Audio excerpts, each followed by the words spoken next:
Nawabshah SCARP and drainage division irrigation LBOD Shaheed Benazirabad में mega corruption.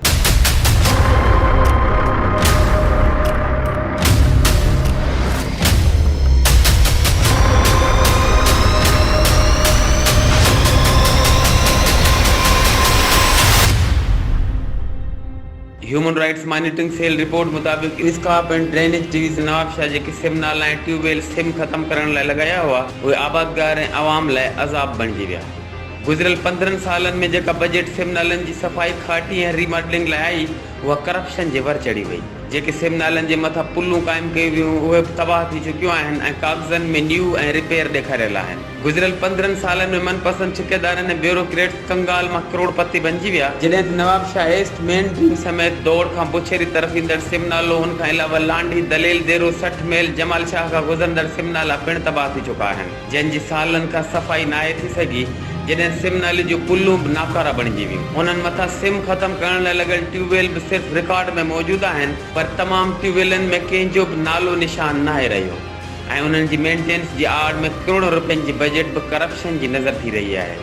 Human rights monitoring cell Sindh जी reports मुताबिक़ इन tubewell ते मुक़रर मुलाज़िम जो पघारूं बि एक्सीएन प्रोजेक्ट डायरेक्टर ऐं स्कार्प यूनियन वारा खाइनि पिया जॾहिं त उन्हनि मुलाज़िमनि जी पघार बि फर्ज़ी नाले ते ब्यूरोक्रेट्स ऐं ॿियो अमलो खाई रहियो आहे। स्कार्प ऐं ड्रेन जे मुलाज़िमनि वारी कॉलोनी ते बि यूनियन ऑफिसरनि जी मिली भगत सां कब्ज़ो कयो वियो आहे। वॾे अफ़सोस जी ॻाल्हि इहा आहे त कॉलोनी जे पार्क ते बि उन्हनि करप्ट ऑफिसरनि जो कब्ज़ो थियल आहे। उन खां अलावा स्कार्प जा ऑफिसर कॉलोनी जा क़ीमती वण बि कटे खपाइण लॻा ऐं मुकमल कॉलोनी कब्ज़ा माफ़िया हवाले थी वई। इन में स्कार्प यूनियन इंजीनियर ऐं प्रोजेक्ट डायरेक्टर मुलविस आहिनि।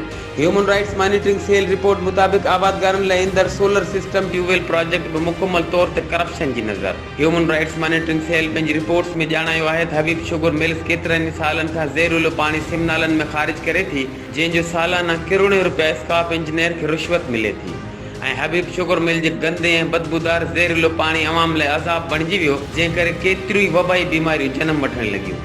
ह्यूमन राइट्स मॉनिटरिंग सेल जे तर्जमान बिलावल मल्लाह वज़ाहत कंदे पंहिंजे बयान में ॿुधायो त काफ़ी रिपोर्ट्स कढण जे बावजूदि हुकूमत सिंध ऐं नेब का बि कार्रवाई नाहे कई। उन्हनि जी जोड़ियल लीगल टीम जे माहिर कानूनदान एडवोकेट एजाज़ अली भुट्टो नेब सखर ऐं एंटी करप्शन खे उन करप्शन में भाङे भाईवार करार ॾिनो ऐं हाई कोर्ट लाइ पटिशन तयारु कई वई आहे जेका जल्द ई दाख़िल करे अवाम जो पैसो लूटींदड़नि खे केफ़र किरदार ताईं पहुचाए वेंदो।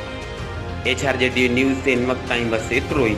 वधीक तफ़सीली ख़बरनि लाइ विज़िट कयो असांजो YouTube चैनल HRJDO न्यूज़।